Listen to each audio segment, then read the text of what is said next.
Now, people may be familiar with a turducken, which is a chicken inside a duck inside a turkey. It was a popular dish a few years ago.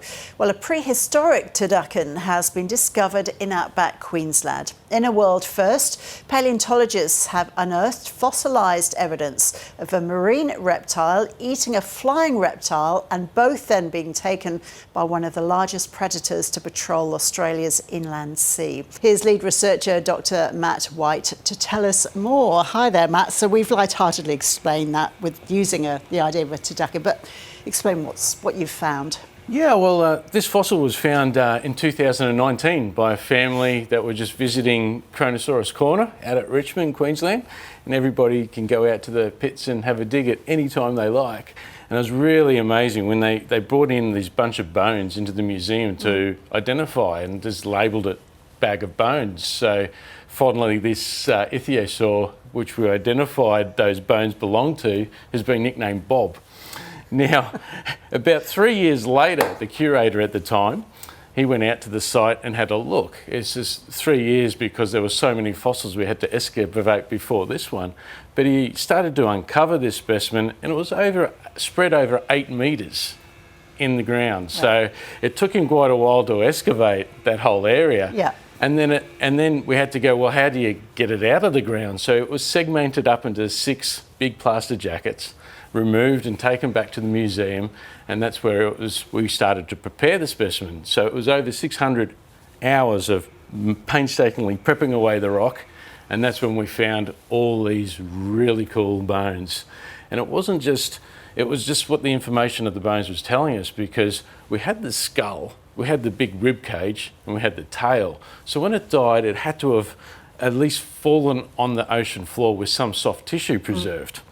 Well, having a look at the vertebrae, like this one here, we notice these big grooves, and this is an example of one of Bob's, but it had over 30 vertebrae with all these bite marks in it, and that was just unusual. So we usually find maybe 1 or 2 bite marks in specimens, but this whole skeleton had over 30. It was littered with bite marks.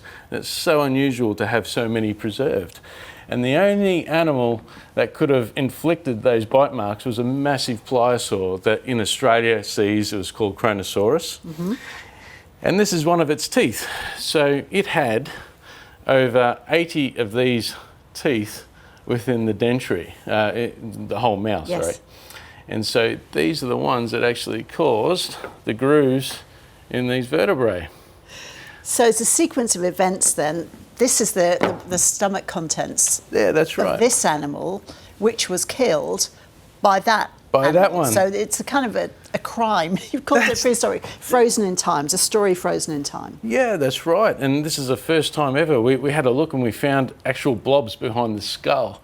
And we worked out that they were the stomach contents. And this is the first time ever that an ichthyosaur has been discovered with pterosaur remains in its stomach. So we're working out that these ichthyosaurs were opportunistic feeders. They've already been found with fish, squid, and even bird remains before, Cretaceous birds, but this is the first time we've ever found one with a pterosaur in the world.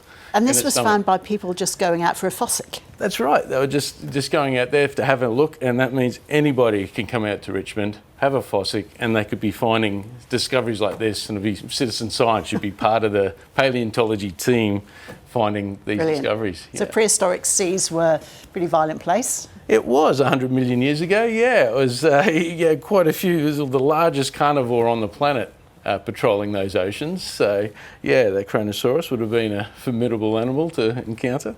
So I understand that you played your own role in the whole idea of paleontology and investigations into paleontology, that you're instrumental in the first hospital CT scan of dinosaur bones in Queensland. Matt, tell us more. Yeah, a small kite surfing accident resulted in me being in an MRI scanner to see how the head was working, and I asked the operator, does this machine scan dinosaur bone? And they looked at me quizzically and they said, are you sure you're right under there? And lo and behold, when they worked out I wasn't fully concussed, they invited me back, and Queensland Mater Hospital in Mackay were the first to let me scan dinosaur bones there. So very grateful for them, Yeah. and they really kick-started scanning of dinosaur bones in Wonderful. Queensland. Good coming out of a bad incident. Yeah. Dr. Matt White, thank you. Thanks for bringing in the specimens.